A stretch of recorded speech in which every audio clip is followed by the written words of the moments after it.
Caregivers, have you ever felt like nothing? I mean, nothing is going right? Well, cheer up and welcome to Dave the Caregiver's Caregiver radio program, where you'll learn how to avoid that dreaded thing called caregiver burnout and how to survive the grief process. With roughly 100 million caregivers in the US and Canada alone, that's about a third of the population. That means that everyone probably knows someone caring for a loved one. Join Dave and his guests now and every Wednesday at noon Pacific Time as they discuss avoiding caregiver burnout and surviving grief. So find a comfortable place to relax, kick up your feet, and prepare to feel better and to receive practical tips and tools that you can start using immediately to get you through today and every day so you can survive your tomorrows. But not just survive, but to live life fully and abundantly. Yes, you heard me right. That is a possible goal to achieve. And now, here's your host, Dave Nassani. From Los Angeles, Big LA, welcome to all my listeners out there in Radio Land. I am Dave, the Caregiver's Caregiver, coming to you live globally through the famous worldwide Blog Talk Radio Network, as well as 7 other video platforms, YouTube, you name it, we got it, iTunes. Anyway, they're all saved for your later listening pleasure on demand, including, of course, our website, caregiverscaregiver.com. And if that's too hard to remember, try davethecaregiver.com. That's a little friendlier, isn't it? I don't know. Anyway, our goal here is to do our very best to help you avoid that dreaded thing called caregiver burnout. Nasty word. And we have an exciting show planned for you today with my lovely co-host, Adrienne Gruberg, founder of the Caregiver Space. Say hello, Adrienne. Oh, David, you're muted. We'll tell you to say hello later. So Hello. today, she did it. Today we'll be interviewing Cassidy Bastien, a certified nurse's aide. Since she was 18 years old, this girl is motivated. She's done it all from private care to skilled nursing facilities. But today, it's all about hospice. So stay tuned. You do not want to miss this show. I am your host, Dave Nassani, and this show is caregivers of every single kind. And the one thing we know about caregivers is that they are caring and they're selfless and they're sacrificial and they're just wonderful, wonderful people, but they are so prone to burnout because they just don't know when to say no. They give and give and give and give until there's nothing left to give, and then they become sicker than the person they're caring for. Oh, I don't know. We got to take the good with the bad. No, you don't. We can fix that, can't we? We can teach you how to avoid burnout and survive the grief process. Take a lesson, learn a lesson, I should say, from the airlines, from Delta, from United, from American.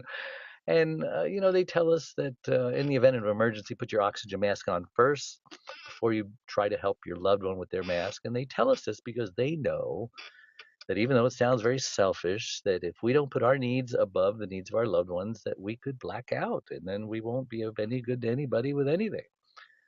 So you got to do it. Now, we also talk about grief and loss here and the devastating effects it could have on us. Anytime we suffer a loss, we go through the grief process. It could take days, it could take weeks, it could take months, it could take years to get through it. Everyone is different. But if you listen to the show regularly, hopefully we can help you to get you through your grief quicker than you normally would if you weren't getting all this good advice. Oh, boy, that grief just is like a weight on your shoulders, and you just have to be free. Okay, I'm getting a little silly today. All right, hopefully we can help you through your grief and your loss, if you happen to feel like you're stuck. Hey, I want to take this time to thank my last week's guest, Malcolm Boham, for coming on, and that was a great interview. And just a reminder, you can listen to that interview and any of our interviews right here on our website, caregiverscaregiver.com. Speaking of caregivers and books, were we talking about books? I'm so excited. Our long-awaited 3rd book is getting closer and closer. And the closer it gets, the further out it gets because, it's like trying to touch the edge of a rainbow. To becoming a reality. That's right. We'll let you all know when you can begin pre-purchase. It's called It's My Life Too, When to Say Yes and When to Say No to Avoid Burnout in Caregiving.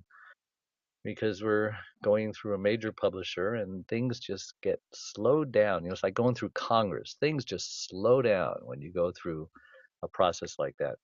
Anyway, we're believing we're going to pre-sell 10,000 books to show them that we've got a fan base that loves us and cares about caregiving and would like to read our book. So we might even possibly make the New York Times best-selling list. Who knows? All right, enough of that. A very big welcome to Adrienne, my lovely co-host, who already said hello, but she said it again. Cassidy, welcome to the show, and thank you so much for agreeing to this interview today. I am so excited to have you on again. Hey. Oh, we're How just are being you? silly here, aren't we? That's And all right. It's Saturday. well, and Yeah. I like to have fun. It's my show, by golly, and Adrienne is helping me, and we can both You be should have silly. fun. Absolutely. It's not life if you're not Caregivers having fun. must have fun, otherwise it's ugly. All right, Cassidy, why don't you take a moment, maybe a minute or even two, and tell us, who is Cassidy Bastien and why was she put on God's green earth? Oh, that's a big question. So my name is Cassidy, and I'm a certified nurse's aide of 14 years. I have worked in every single aspect of healthcare. Well, I should not say that. I should say every aspect of geriatric care, if that makes sense. So you love older people, don't you? Oh, I love old people. Oh my goodness. You have no idea. I call them my OPP, my old people posse. Oh. So like I said, I've been doing this for 14 years. I've worked in long-term care. I cut my teeth in nursing homes in a teeny tiny town in Montana where I grew up. I was born in Washington State, and I live in Washington State now. But I grew up in Montana in a town of 12,000 people. And so when I was 16, I got a job working in the kitchen of a retirement home, not an assisted living and not a skilled nursing facility, but a retirement home. And that, just as I approached graduating high school, it was kind of like, well, what are you going to do? And nursing was just the thing to do. And once I got into being a CNA, I really saw a difference in between what nurses do and what CNAs do. And I, as bonehead as it sounds, most people say, why aren't you a nurse? And I say, well, you know what? Somebody has to be here to provide good care to people. And I love what I do. And as I said, I've worked in every aspect of geriatric care, from Alzheimer's. I was an activities aide in the Alzheimer's unit for 3 years.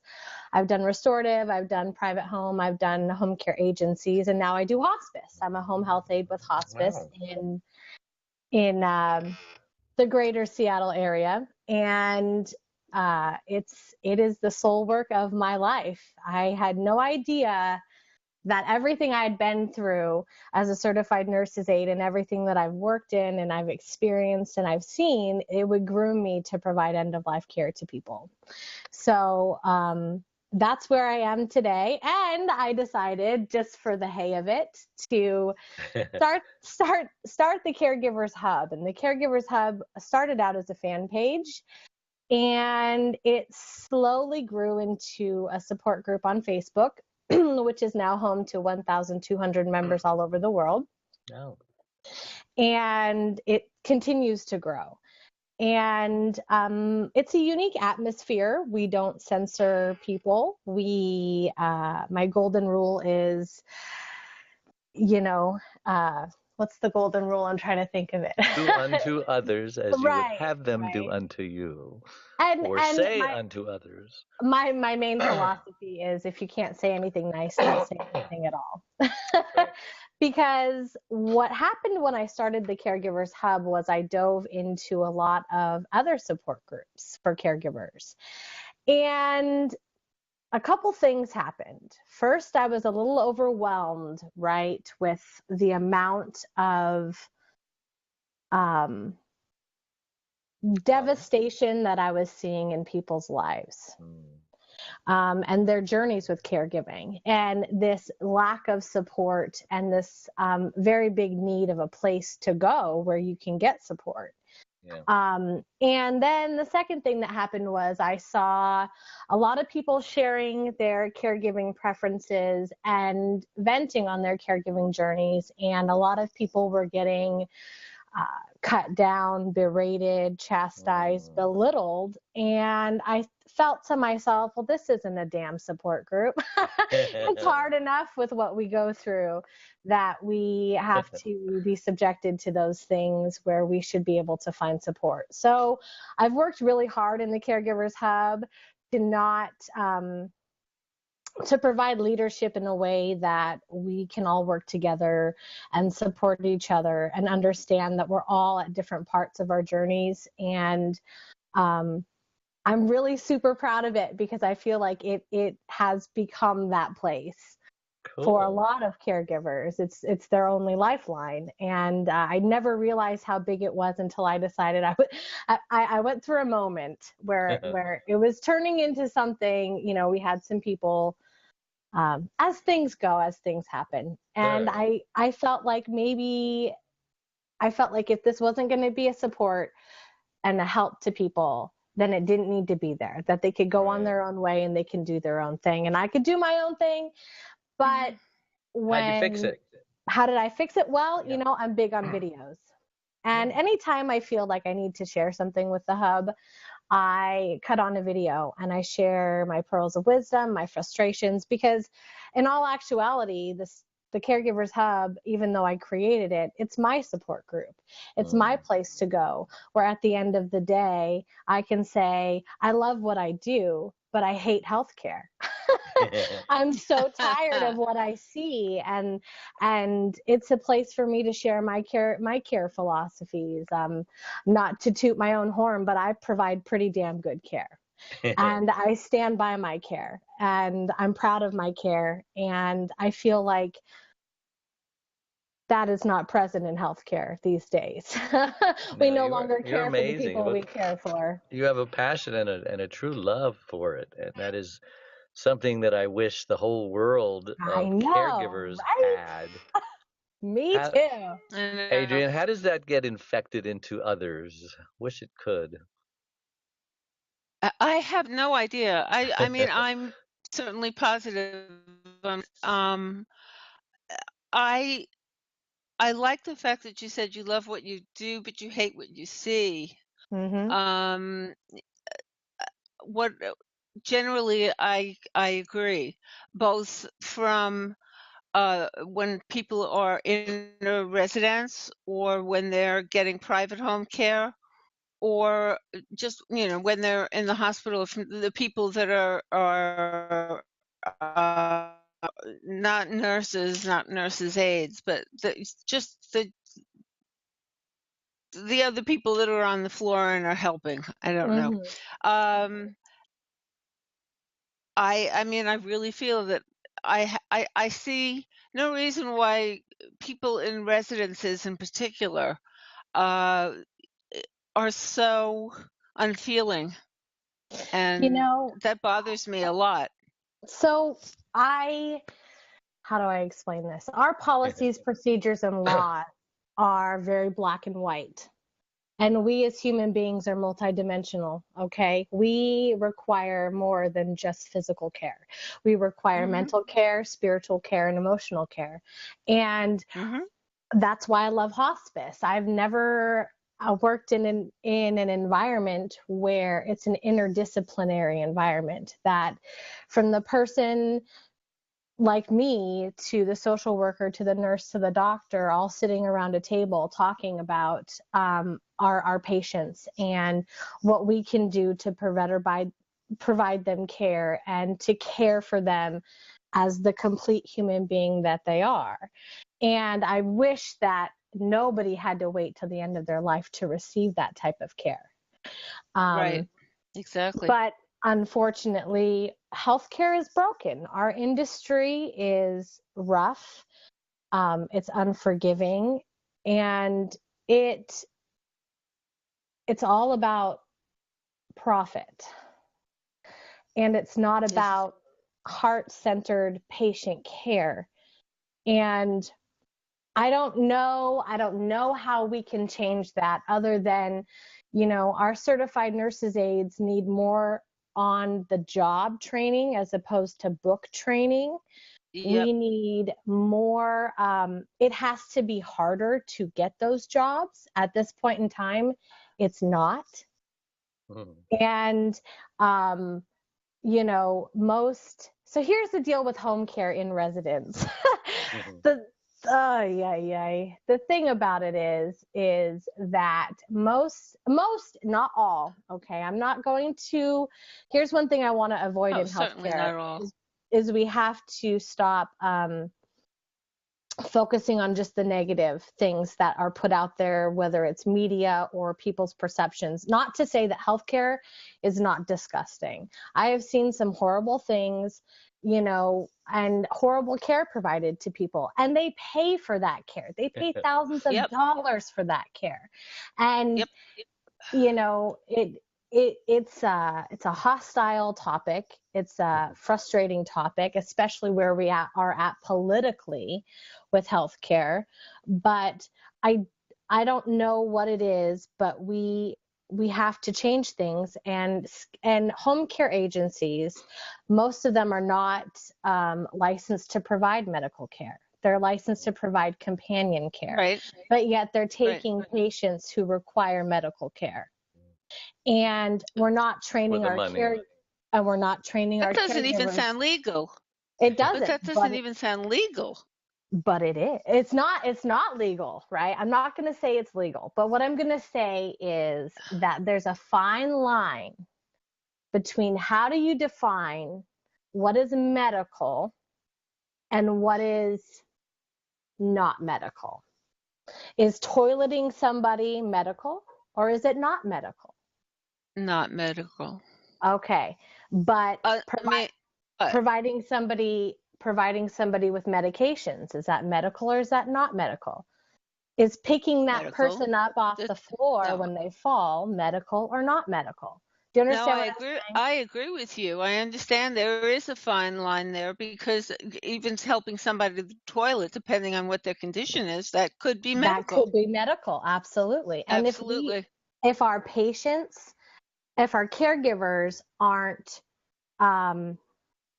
trained to provide that type of care, then what do we do? So people are now paying out of pocket upwards of $275 a day for care from caregivers who aren't experienced, aren't skilled, and aren't trained to care for them that way. And if I can interject here for a minute, they're also not necessarily sensitive enough to what a person's needs are. And do they have sensitivity training for these people? No. I would say no. The abuse, the level of verbal abuse can sometimes be startling and very unnerving. Absolutely. I agree. Mhm. Like, absolutely. Like I said, it is in very much need of repair. I don't know how we fix it. All I know is I can share my care philosophies and how I care for people, and hope that the people that care the way that I care and feel the way that I feel about what I do, step up. I mean, it took me 14 years to realize as a certified nurse's aide that my skills are valuable. What I have to say is valuable. And people better hope to God they have somebody like me at the end of their days, because it's going to be a shitstorm. I'm just saying. So, where do you think that there can be a program that someone like you could create to unfold this kind of? They're aware that the person needs care as well as the patient. Yeah, franchise your attitude. How do we do that? Yeah, how do we do that? I don't know. I don't know, but you can change the world, Cassidy. Do you know that? But the thing about it is Sounds that way. our it's going to take, whether it's starting at state levels or federal levels, where we start changing the policies, procedures, and standards for our healthcare industry. And that's a massive undertaking, because look at the profit, right? People, I hate to say this and it sounds horrible, but people don't want to fix this shit because it's not profitable to fix it. Exactly. And but at the same time, we have to remember as healthcare professionals who we took an oath to serve. And that's people, right? And people are human beings, and it's not black and white. We have to stop. I mean, we are overworked, underpaid, and underappreciated. Certified nurses, aides, and medical professionals are jaded AF. That's why they all smoke cigarettes, because they can't take it. Right. Well, if smoking a cigarette over yelling at somebody is a better idea, I would think you should smoke the cigarette. But that's my own philosophy. I think that we need to change the way that things are, and we have to be accountable for the care that we provide. Now, I have another question. Dave's not saying very much, but because I keep cutting I'm listening. I'm learning a lot. I'm sorry. I mean, if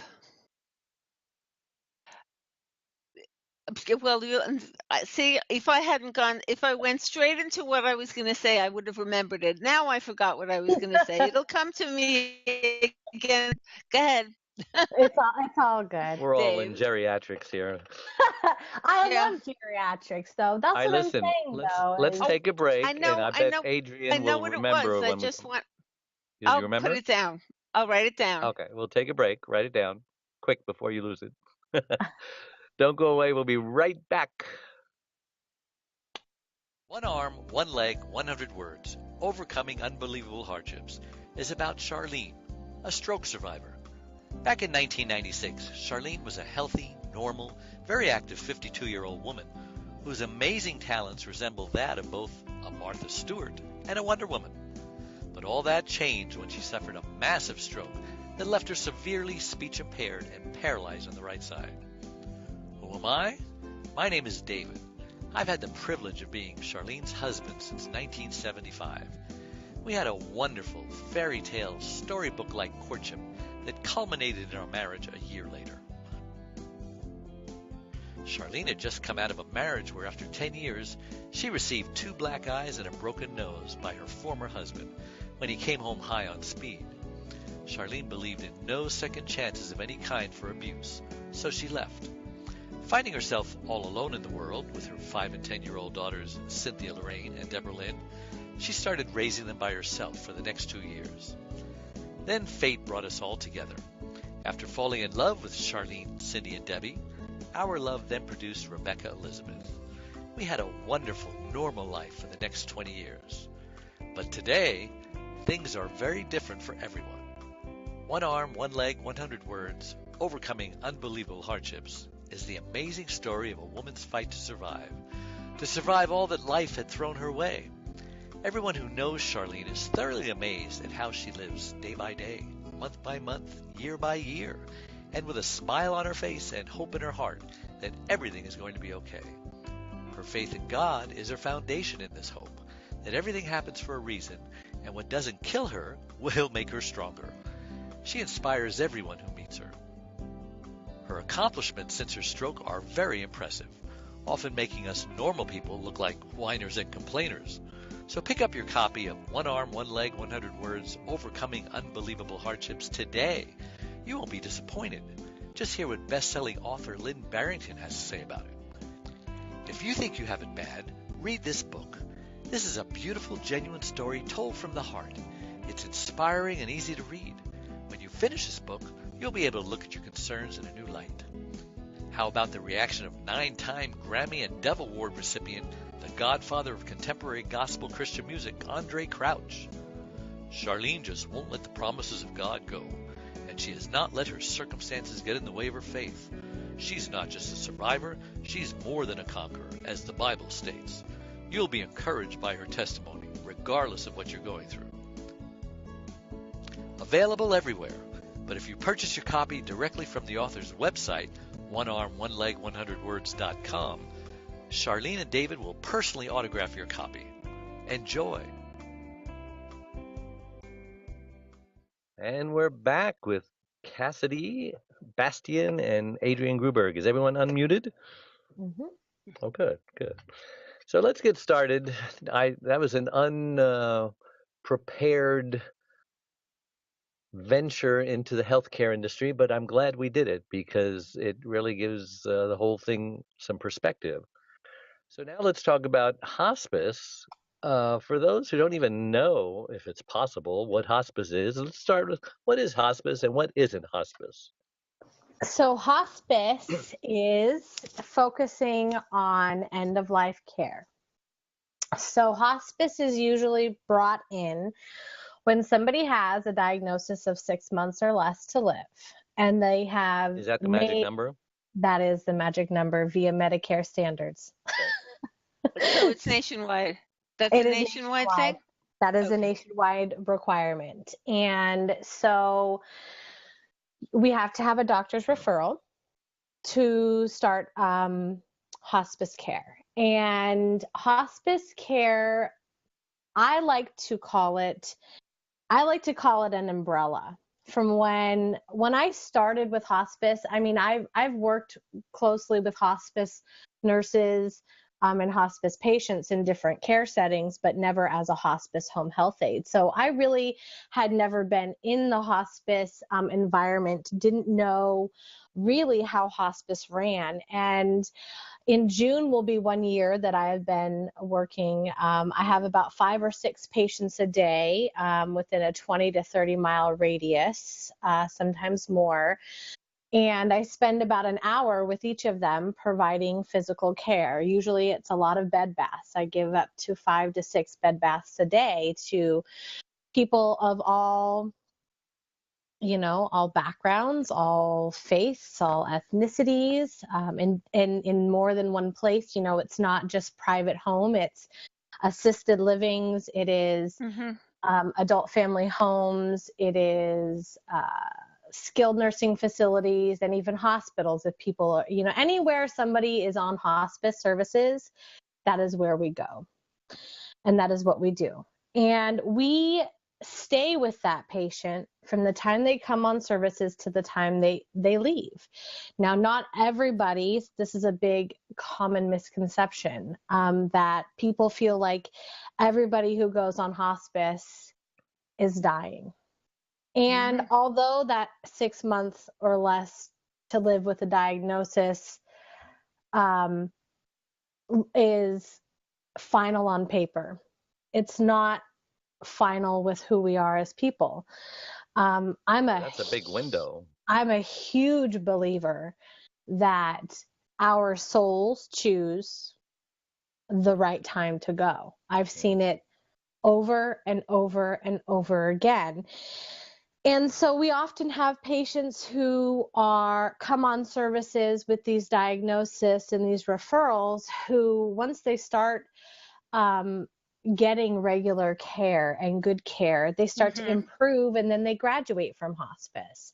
So not everybody stays on hospice and dies. Now I'm curious because I know you give excellent care.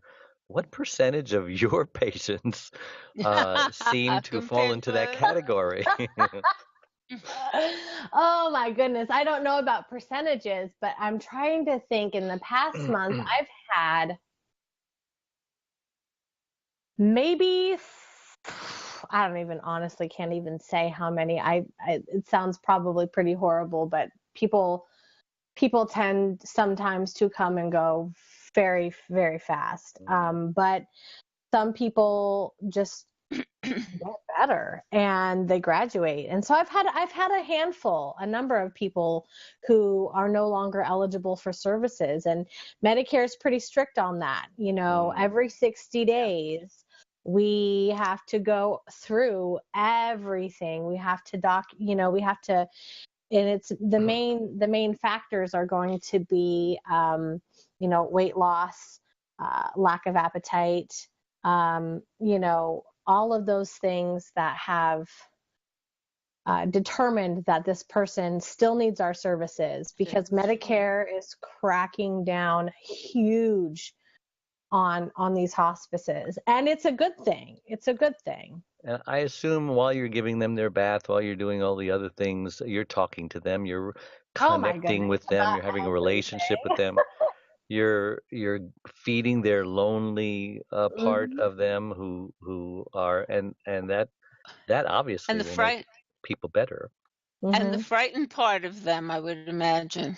Well, it's my belief that everything that we encounter with end of life, such as fear, pain, anxiety, a restlessness, I feel, and this is a spiritual aspect, this is my own philosophy, this is not Mhm. hospice philosophy. I personally feel that it is the soul getting prepared and beginning to understand what is happening to them. And each one of us embraces that differently. Some of us are ready and have made peace with things, and approach hospice and end of life care very gracefully. And some people are very, very scared. And the number one thing that I have found that is of the utmost comfort to people is the simple phrase, it's okay. It's okay to feel how you are. It's okay to be where you are, and it's okay to be done. It's okay to let go. You know, and that's why I love what I do. I bet you've been called an angel by many people. You could say that.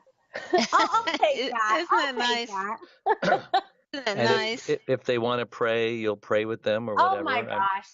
Like absolutely. I had a Vietnamese man who had passed, and nobody spoke English except this one granddaughter who was his main caregiver. And our hospice is incredible. We really respect and honor people's culture and their end of life decisions. Death with dignity is legal here in Washington State. And I have not had a patient who's chosen that route, but or has acted upon that. I have had patients who have had access and enrolled in the program, but so when this person passed, if people don't want postmortem care for their loved ones, we won't do that. However they want to, whatever they want to have done with their loved one is what we will do. And this in particular case, it's their cultural belief that you don't touch the body for 8 hours so that the soul has time to leave the body. And they were arguing amongst each other because here I was to do that, to provide end of life care. Well, I should say post-mortem care. And they started arguing, and I was like, okay. So and the son had been in the States for a while and had, more westernized, I guess you could say. He wanted his father to look dignified and respectful and be clean and taken care of. And so it was just my main priority to make sure that they understood that I'm not here to force anybody to provide postmortem care, that it is, we as an organization respect their wishes and will do whatever they want. And that was a unique experience for me because it's hard to communicate with people about such heavy things like that when you don't know how to communicate with them. But everything turned out fine, and they were extremely appreciative. And I just really had to communicate. They did not want the body picked up by the funeral home for 8 hours, and we respected that. And yes, so it's I don't know. I went off on a tangent there. I don't even know what the question was. No, it was a good tangent. Adrian, I'm sorry. You had a question that you wrote down, and I didn't give you a chance to ask that. Yeah, this had to do with healthcare, though, not with hospice. I did want to know, Cassidy, you work with a company that provides hospice in home, not hospital hospice? So, Or hospice facility, not in other words, are you working in someone's home or within a hospice facility? So we go anywhere somebody is on hospice. If you live in a van and you're on hospice, I'm gonna come there. Okay, so and I'm gonna clip your nails. We're gonna okay. So you go to the patient. Okay. Anywhere. If it's a hospital, adult family homes, skilled nursing facilities, private homes, any single where. But we do have a hospice care center that is designed for people who are on services, whether they are in their personal homes. And not always, well, I think we usually do people who go there from their homes, but it's mainly designed for our patients who their symptoms, whether it's restlessness, pain, anxiety, cannot be managed with what we have available to us with our nurses and our comfort kits. You know, when they go to the hospice care center, it is because they are in distress and our doctors are on site and our staff is on site 24/7 to be able to provide them care. But okay, so if someone is at home and being on hospice and being seen by you, is there another nurse that's there all the time at that point? So we are on top of care, not in lieu of care. So what that means, on top of the care, right? So that means family caregivers. Most of the time, we have family caregivers in private homes providing care. We have paid caregivers. And then we have a lot of people on services in assisted living, skilled nursing facilities, and adult family homes. And so there's always a caregiver there, whether it's a family caregiver or a professional caregiver, because we are only in home and with that person for maximum of an hour and a half, once or twice or 3 times a week.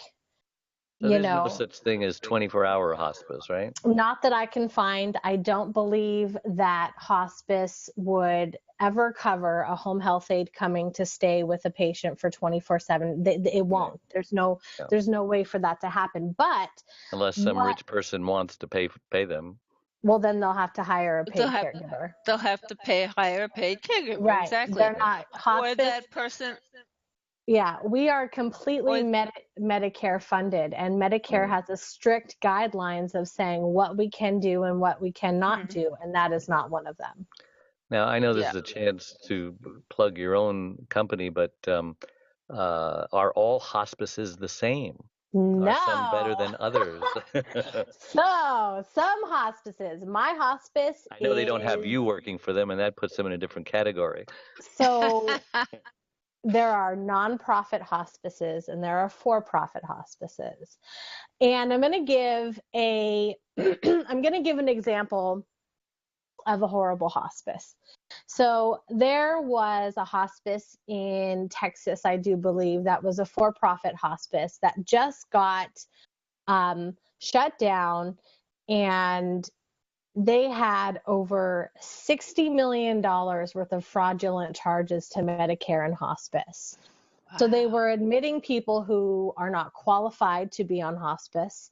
They were medicating them for things that they shouldn't have been medicated for. Wow. And these are grievous things that they've done. I mean, you know, this is, pardon my French, but this is the shit that gives us the horrible reputations. You know, not every caregiver and not every hospice and not every hospital and not every adult family home, skilled nursing and assisted living facility is horrible. But there are a lot of them that are in dire need of reform and change and to be shut down. Yeah. So how do you shift through the crap? That's the question, because Yes, how do they you? are a dime a dozen. They're everywhere. My philosophy is, if you're not being provided the common respect, care, dignity, and medical choices, then you need to keep searching. You need to keep finding. You need to keep going through and asking questions and not settling for subpar care. I mean, if your doctor's not going to listen to you, find another doctor. We all do it all the time. But it's the same thing with assisted livings and skilled nursing facilities and hospices. Now, if nobody on hospice should ever be in pain. Nobody on hospice should ever be in distress. And our caregivers, our hospice caregivers, should be skilled and educated on end of life. And if those things don't happen, we need to keep searching. So just know that there are more than one hospice. And it doesn't matter that maybe that facility uses that specific hospice, right? They're in connection with that hospice to make sure that that hospice cares for the patients in that facility. But if you find something different and you aren't satisfied, you have the right to change hospices.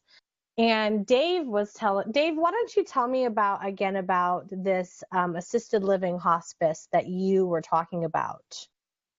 Yeah, my mother was in an assisted living, and they did not allow hospice there. So they asked her or us they had a referral that was, a few miles down the road.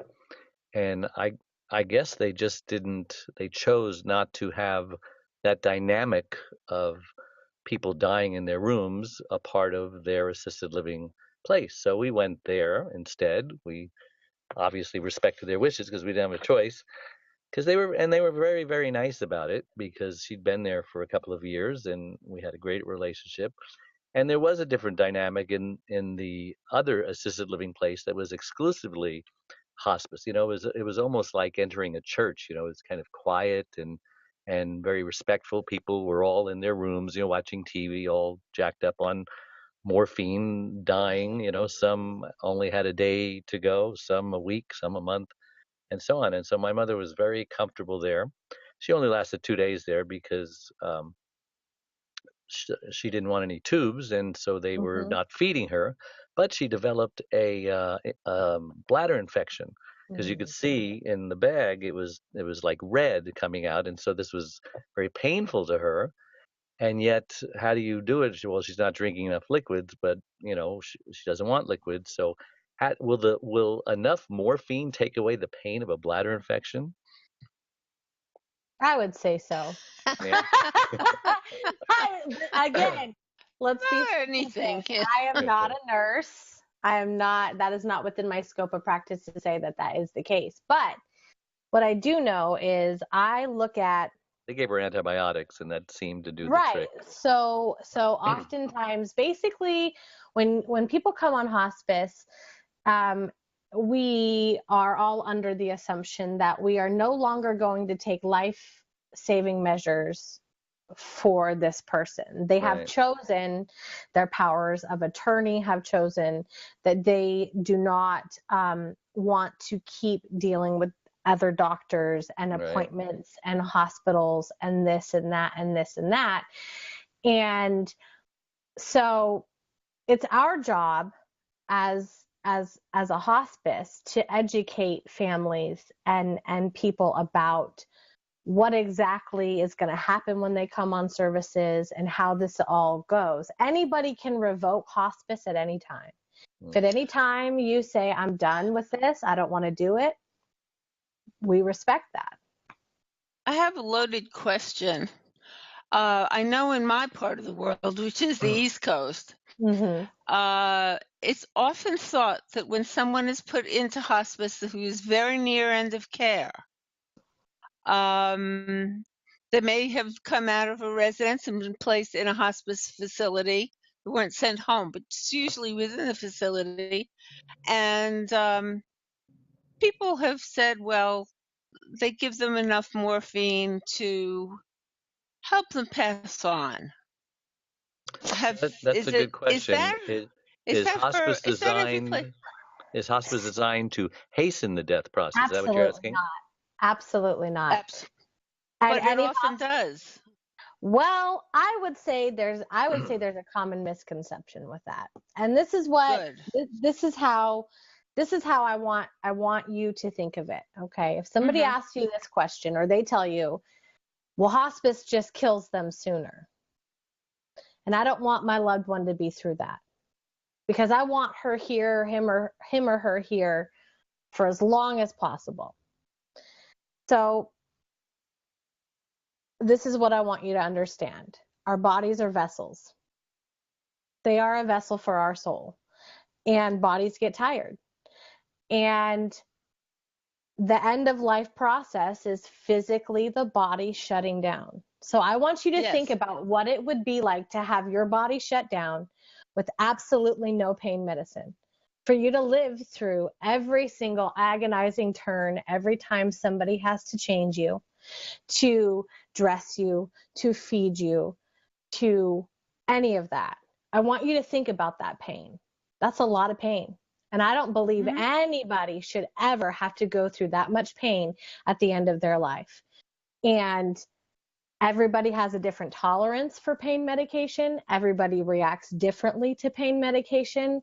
And hospice is never about hastening death, but it is always about providing you with comfort and respect and dignity at the end of your life through every single aspect of end-of-life care, from transitioning to actively transitioning.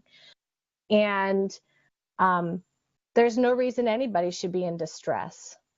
And it's hard for us to grasp that by heavily medicating our loved ones, that we are hastening their death. You know, we shouldn't. I understand how that misconception is out there, but I just feel like, you know, I don't think in my entire year with hospice, and as I said, I'm with a very, very good hospice. I respect the people that I work for. I respect the community that I work for. And I've never seen anybody get pain meds who did not need it. I've never seen anybody over-medicated to the point that they cannot communicate. I've never seen that, because we are not about knowing people so that they just are in a whacked out state until they die. It's not about that. It's about allowing somebody to breathe easier, to be free of anxiety, to be free of restlessness, and to be free of pain. So, and that's what our comfort kits provide. Every single hospice provide a comfort kit. So that's how I feel about it. I've only had really good experience with hospice, and I found that the people cared as much for the family and the family caregivers. And I mean, they pulled me aside, they sat me down, they talked to me for almost like an intake interview to find out if it was, you know, what I needed at this point in time. And it was a wonderful experience. Yeah. This was where my mother was in Florida. It was great.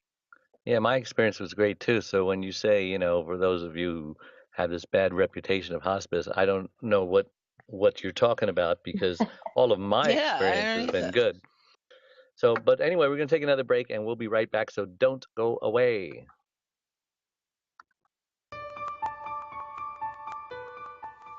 Anytime we suffer loss, we grieve. And a lot of people don't realize what even the grief process is. But it could be 5 to 7 steps, ranging from denial, I don't believe this is happening, anger, oh my gosh, I'm so upset this is happening, to a form of bargaining, how can I get out of this, to depression, which is a very serious thing because that often leads to suicide. And then finally, after you realize you have no more control over your situation and you're totally okay with the new normal that it brings, that wonderful, wonderful place called acceptance.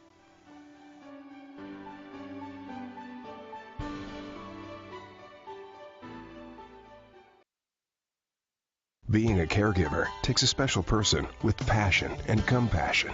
But even you can become a little burned out from time to time. The Caregivers Caregiver radio show was developed to help you overcome obstacles, adversity, and burnout, as well as just having a place to rest, relax, and recharge your batteries. We've all been there, and you're not alone. Now, you can take the Caregivers Caregiver with you. Get the top 25 radio shows in convenient form that plugs right into your USB car stereo or computer. Learn the techniques, tips, and encouragement we all need to better handle the day-to-day challenges. For around $1 per show, just $29.77, get the credit card-sized USB card to have with you anytime you need a caregiver's pick-me-up. Just go to DaveTheCaregiversCaregiver.com and order yours today. Go to DaveTheCaregiversCaregiver.com now. Consider it an investment in you, and ultimately, an investment in them. And we're back with Adrian Gruberg and Cassidy Bastien. And I have a great question. Right after my mother died, or just before she died, she had a lot of visitors because people find out, that it's coming quick. And so you can have like almost a procession of people coming in. And a lot of people, started uncontrollably crying. And the hospice person who was there was great. It seems like they were there more for the people who were visiting, who were having trouble with this transition period. And they were just really, really good, praying for, my niece, for example, who was just so, overwrought, and explain that. So hospice is not just for the patient, huh? No. So we consider our families just as important as our patients, because my personal philosophy, I keep saying my personal philosophies, but that's what makes you so great. You've got all these personal philosophies. I know, right? But all these, so my personal philosophy, which I completely forgot at this point in time. What were we talking about? We were talking about not only for the patient. Okay, so my philosophy is that death is for the living. We are the ones who are left here with that void, right? I believe that when our bodies leave our souls, wherever they go, they're at peace and they're with their loved ones. So I think for me personally, that's something that just comes innately to me, to be able to provide comfort to people who are grieving. And it was funny because before I even started with hospice, I said to myself, I had this real conversation, Cassidy, are you really as good as you think you are? And are you really ready for this? The totality that is hospice. Are you ready for that? And I didn't know if I was ready for that until I got into that. And I'll share a story with you that happened to me last week that I think speaks volumes about the people who provide hospice care and who are of the same philosophies as I am, because I cannot be the only one out there. I know I'm not the only one out there. I'm just the only one speaking up about it. We hope not.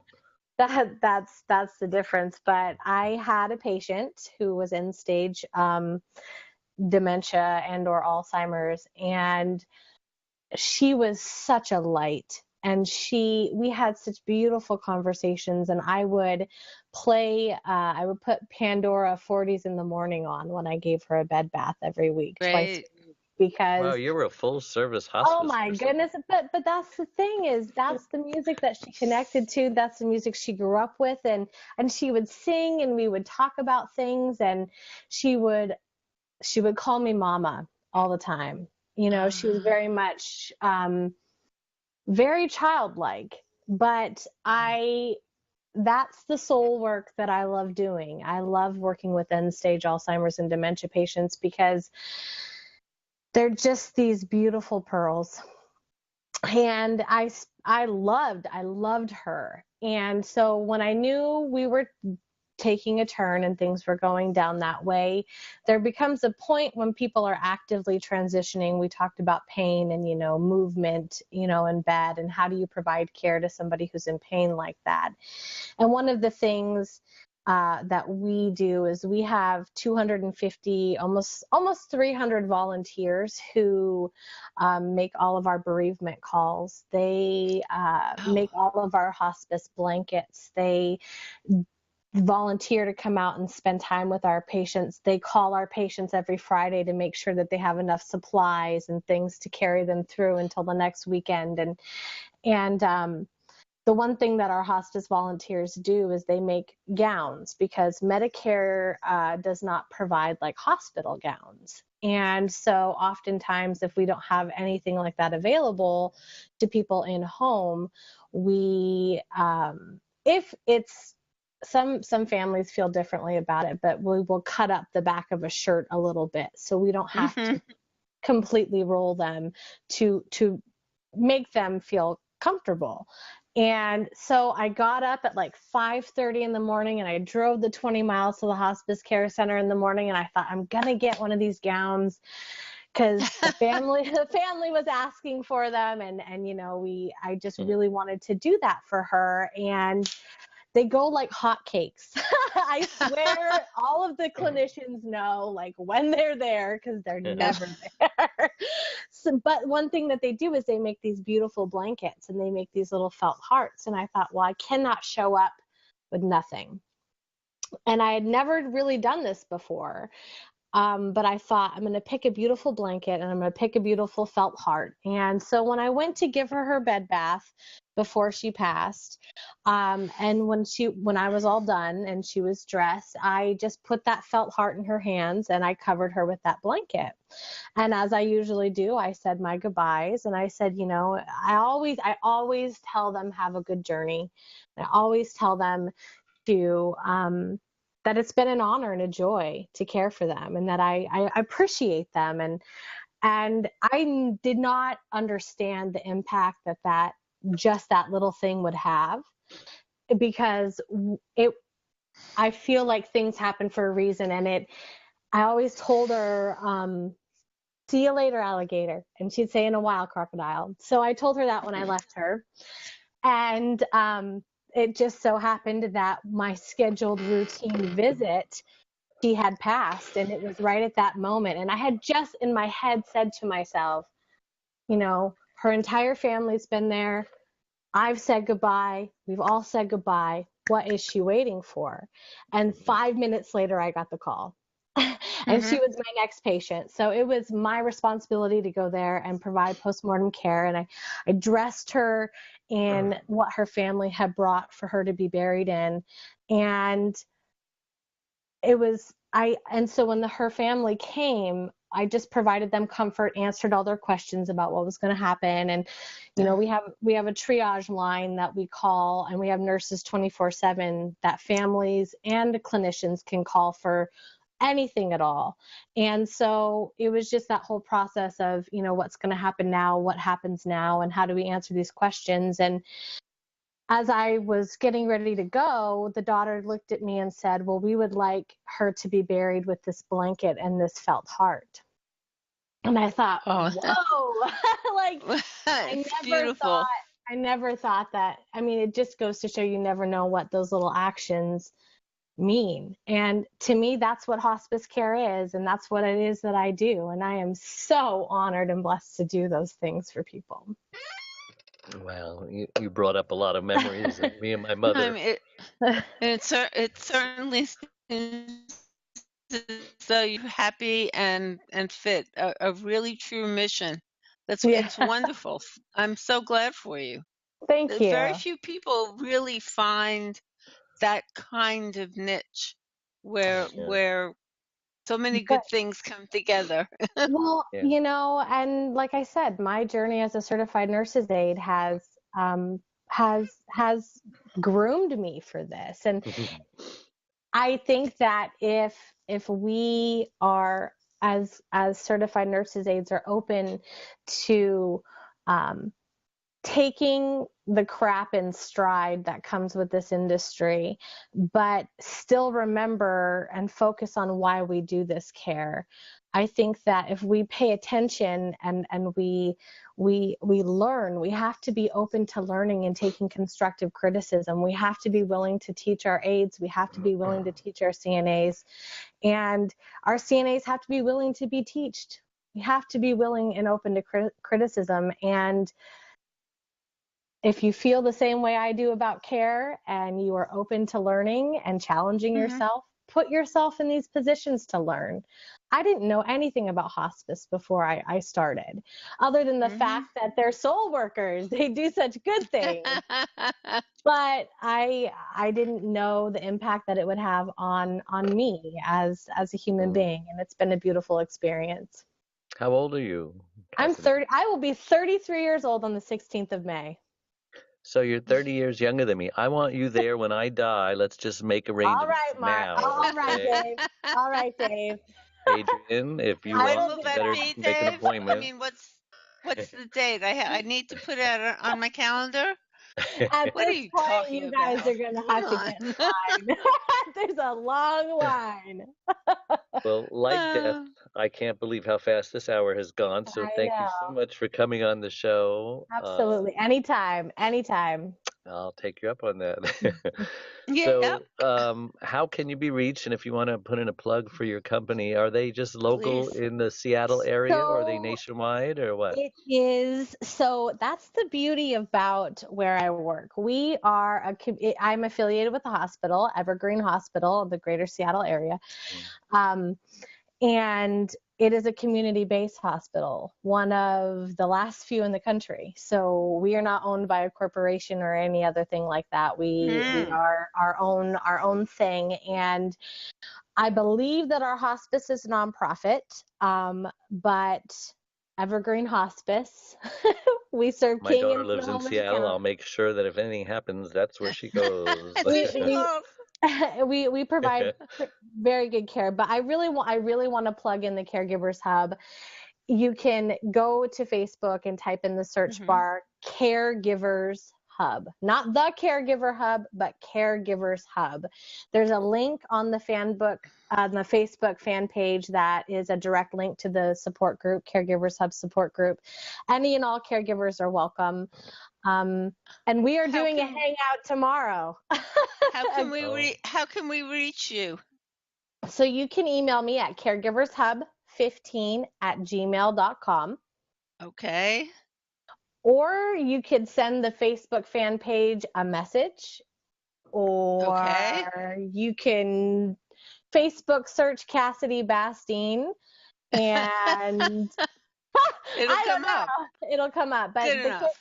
Caregivers Hub, definitely check it out. It's a great community of caregivers, a lot of dementia, Alzheimer's caregivers, and medical professionals. And tomorrow, I'm doing a Google Hangout, and we are going to talk about the difference between family caregivers and paid caregivers.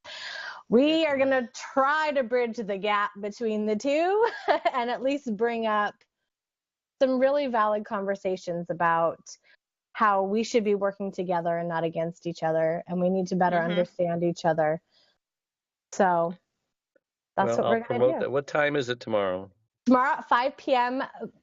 Pacific Standard Time, and the link will be on the Facebook fan page Caregivers Hub, so you will have access to that. Well, I'll promote that. I'm sure Adrian will as well. Maybe she will. Yes, she will. I don't have control over Adrian. Speak for me, but yeah, right.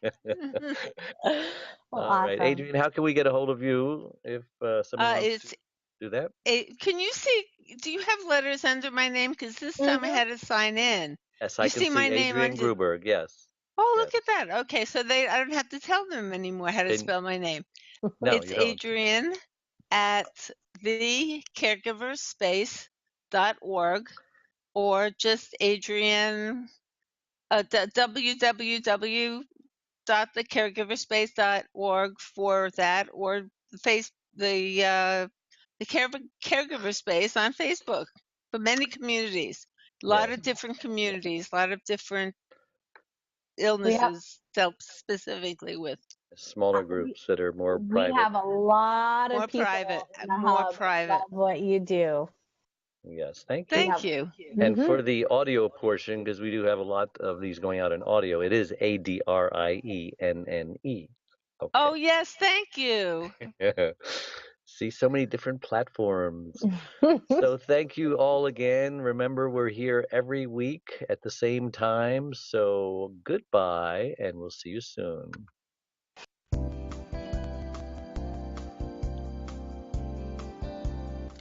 Thank you for joining Dave, the Caregivers Caregiver Radio Show. Make sure you tune in every Wednesday at noon Pacific Time and anytime afterwards on podcast to catch more of Dave and his tips to caregivers on avoiding burnout and surviving the grief process right here on the Worldwide Block Talk Radio Network. Goodbye.